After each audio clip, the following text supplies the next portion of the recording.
Welcome to lesson 16 English for Beginners. In this lesson, we will try to learn some of the time expressions. That means which type of words and phrases we use to express different type of time. তাহলে সময় express করতে গেলে বা time express করতে গেলে বিভিন্ন পরিস্থিতিতে কখন কী ধরনের ফ্রেজ আমরা ব্যবহার করি সেটি আমরা লেসন 16-এ শিখব। তাহলে চলুন শুরু করা যাক। Situation 1, the time of a day. দেখি একটি দিনের বিভিন্ন সময় অর্থে মর্নিং, ইভিনিং, আফটারনুন। এরকম ক্ষেত্রে আমরা মর্নিং কিংবা আফটারনুন কিংবা ইভিনিং এর ক্ষেত্রে আমরা ইন দ্য ব্যবহার করি। He lives for office in the morning. অফিসের উদ্দেশ্যে সে রওনা দেয় মর্নিংয়ে। তার আগে প্রিপোজিশন আমরা ব্যবহার করছি morning. I meet my friends in the afternoon. আমি বিকেলে আমার ফ্রেন্ডদের সাথে দেখা করি। আফটারনুন। তারপর আসছে she was invited for the evening show. সে ইভিনিং শোতে ইনভাইটেড। এরপরে ডের বিভিন্ন সময় বলার জন্য আমরা অন্য কিছু ওয়ার্ডও ব্যবহার করি, যেমন নাইট। নাইটের জন্য আমরা ইন দ্য ব্যবহার করি না, নাইটের জন্য আমরা ব্যবহার করি অ্যাট নাইট। সো সেটি আমরা preposition of time and place সেখানে শিখব। But time of the day অর্থে আমরা মর্নিং, আফটারনুন এবং ইভিনিং বেশি ব্যবহার করি। এরপর আসছে সে দ্য আওয়ার্স। ঘন্টার বিভিন্ন সময় কিভাবে আমরা এক্সপ্রেস করি দেখি। The president is reaching in an hour. 1 ঘন্টার মধ্যে প্রেসিডেন্ট পৌঁছায় যাবেন। তাহলে ব্যাপারটা হচ্ছে সময়ের ক্ষেত্রে বা ঘন্টা বলার ক্ষেত্রে আমরা যদি 1 ঘন্টা বোঝাই সেক্ষেত্রে অ্যান আওয়ার ব্যবহার করি। আবার আমরা এরকমও বলতে পারি we are going to have a break at 5। আমরা বিকেল 5টায় বা 5টার সময় ব্রেক নিব। সো এই যে সেন্টেন্সটা বললাম এটাও কিন্তু 5 বলাটাও এক ধরনের ঘন্টা নির্দেশ করা। Meet me at the office during morning hours. তাহলে আওয়ার্স বলার জন্য আমরা আরও একটা প্যাটার্ন ব্যবহার করি, আরও একটা এক্সপ্রেশন ব্যবহার করি। সেই সিচুয়েশনটা হচ্ছে দিনের বেলা যখন আমরা অফিসের শুরুর দিকে সময় বলি তখন আমরা বলি মর্নিং আওয়ার্স। তো এটা মর্নিং আওয়ার সুনির্দিষ্ট কোনো সময় নাই, 9টা, 10টা, 11টা, ইভেন বিফোর 12টা আমরা সবগুলোকে মর্নিং আওয়ার্স বলি সাধারণত। এভাবেও আমরা আওয়ার্স দিয়ে টাইমের বিভিন্ন এক্সপ্রেশন ব্যবহার করতে পারি। ক্লক ব্যবহার করে বা ও ক্লক ব্যবহার করে আমরা কিভাবে টাইম এক্সপ্রেস করি দেখা যাক। The train leaves the station at 7 o'clock। 7টায় ট্রেনটি স্টেশন ছেড়ে যাবে, অর্থাৎ এই ট্রেনটি 7টায় রওনা দেয়। The alarm bangs at 5 o'clock। The doctor's appointment is at 6 o'clock। তাহলে আমরা অ্যাট 5, অ্যাট 7, অ্যাট 6 এরকম না বলে অনেক সময় ও ক্লক ব্যবহার করি। ও ক্লক ব্যবহার করা হলে আমরা মাথায় রাখবো সেটি হচ্ছে ঠিক মিনিট যখন 00 থাকবে, অর্থাৎ মিনিট এবং সেকেন্ড 00, ঠিক 7টায়, ঠিক 5টায় বা ঠিক 6টায়। সো ও ক্লক ব্যবহার করে আমরা এক্সপ্রেস করতে পারি।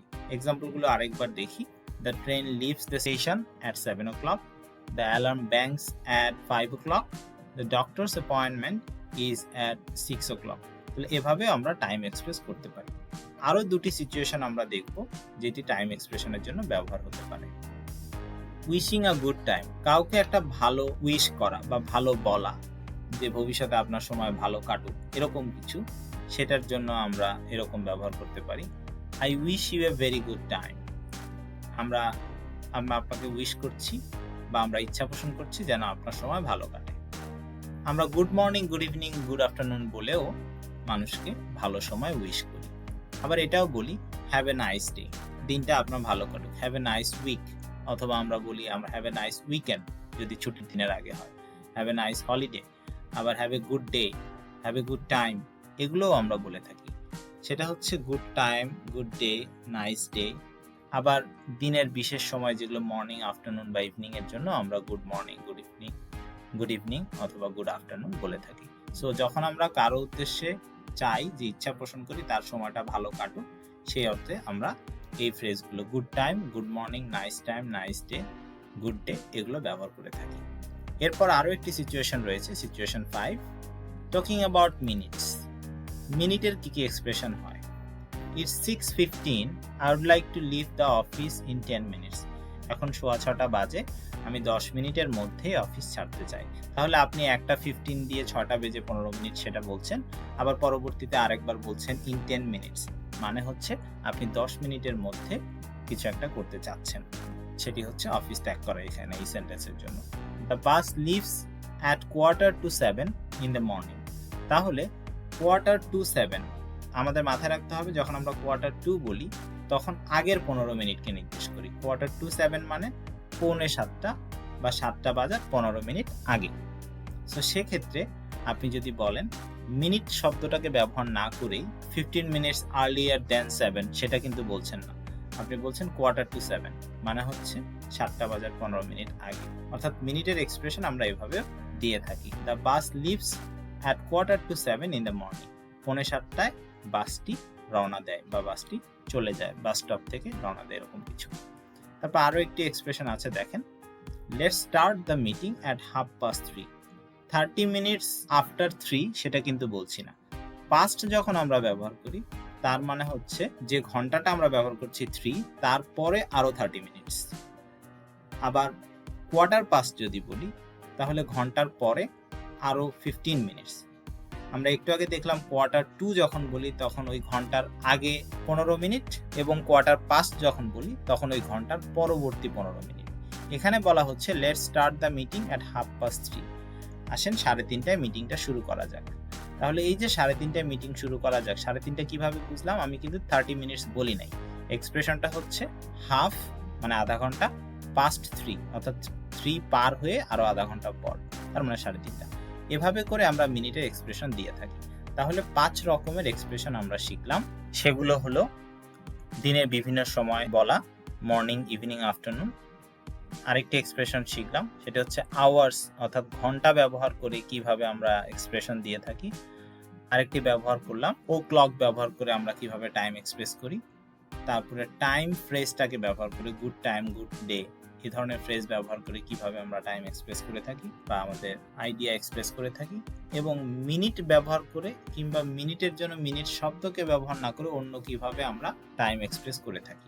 এখন প্রশ্ন হচ্ছে, এগুলো যদি শেখার জন্য শেখা হয়, জাস্ট শিখলাম, তাহলে হয়তো 2-4 দিন 1 সপ্তাহ মনে থাকতে পারে। কিন্তু আপনারা যদি আপনাদের ইংলিশ ল্যাঙ্গুয়েজের এক্সপ্রেশনে বা ইংলিশ ল্যাঙ্গুয়েজের কমিউনিকেশনের সময় এদেরকে ব্যবহার করতে চান, তাহলে আমার দিক থেকে আপনাদের প্রতি পরামর্শ থাকবে যে এই ফ্রেজগুলো প্রথমেই কিছু মুখস্থ করে নেন, এবং প্রতিদিন যখন কারোর সাথে কমিউনিকেট করছেন কিংবা চ্যাট করছেন অথবা অন্য কোনোভাবে কিছু লিখছেন বা পড়ছেন, তখন এই ফ্রেজগুলোকে অন্তত 2বার, 4বার, 5বার করে প্রতিদিন ব্যবহার করার চেষ্টা করা।